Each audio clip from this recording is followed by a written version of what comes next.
Aujourd'hui, nous nous retrouvons pour présenter la célébration de la messe chrismale qui a lieu normalement le jeudi saint dans le monde et lorsque nous ne sommes pas confinés, le lundi saint dans le diocèse de Bordeaux. Vous avez vu, la célébration de la messe chrismale n'est pas spécialement à une date fixe. C'est pour cela que notre évêque nous donne rendez-vous cette année, mercredi saint, le 8 avril, à 10h, en direct de la chapelle de l'Archevêché pour la célébration de la messe chrismale. Que veut dire chrismale et quelles sont les particularités de la messe chrismale? Mais demandons à notre séminariste Mathias. Tout le monde le sait, le mot chrismal vient de Christ qui signifie loin. En effet, le Christ, c'est celui qui a reçu l'onction de l'Esprit Saint.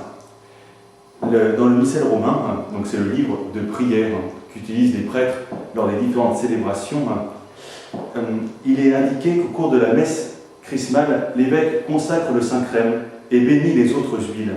C'est pourquoi cette célébration s'appelle la messe chrismale. Mais ce n'est pas tout, cette messe est également le signe de l'union étroite entre les prêtres et l'évêque. En effet, ils peuvent, et là je cite le missel encore, se considérer comme invités à cette célébration, donc au cours de laquelle ils vont renouveler leur promesse sacerdotale. À chaque question que Monseigneur Jam posera, ils répondront comme au jour de leur ordination, oui, je le veux. Retrouvons tout de suite le Père Christophe et le Père Jean-Michel à l'oratoire dans les salles paroissiales. Et le peuple de Dieu, renouvelez les engagements que vous avez pris. Oui, je le veux. Après cette question, Monseigneur Jam nous demandera si nous voulons être toujours plus unis au Christ, à lui ressembler dans la fidélité pour le service de son Église, si nous voulons être les ministres, les serviteurs de ces sacrements, si nous voulons annoncer la parole de Dieu à la suite du Christ avec désintéressement et charité.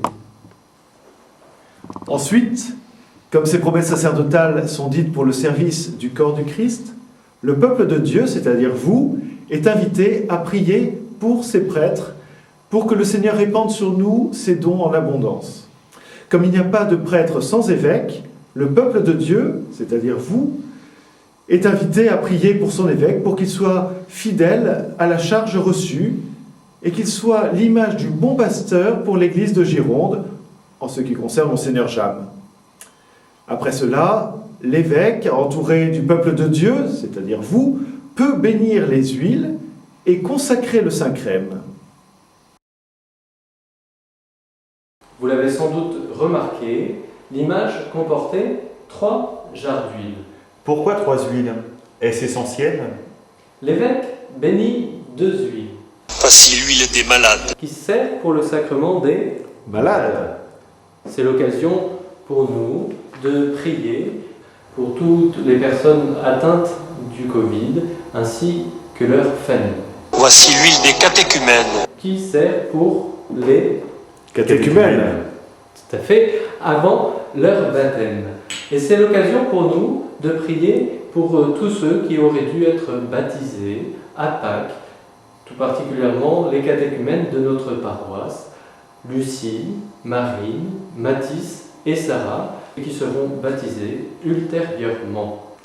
Et la 3e? L'évêque va consacrer le Saint-Crème. L'évêque va mettre dans l'huile un parfum pour que nous puissions avoir la bonne odeur des enfants de Dieu. L'évêque va consacrer le Saint-Crème avec l'ensemble des prêtres. Le Saint-Crème sera utilisé pour les sacrements à caractère. Lesquels? Tout d'abord, 2 des 3 sacrements de l'initiation même. Donc le baptême et la confirmation. Le 3e sacrement de l'initiation, vous le connaissez, c'est l'Eucharistie. Le 3e sacrement à caractère est l'ordination. Ces 3 sacrements à caractère nous donnent l'occasion de prier pour tous les baptisés et les confirmés de cette année, et également pour ceux qui vont recevoir le sacrement de l'ordre pour devenir prêtre. Alors, pourquoi pas toi? Bonne messe chrismale en communion avec tout le diocèse. D'ici là, restez chez vous. Le Seigneur vous y attend.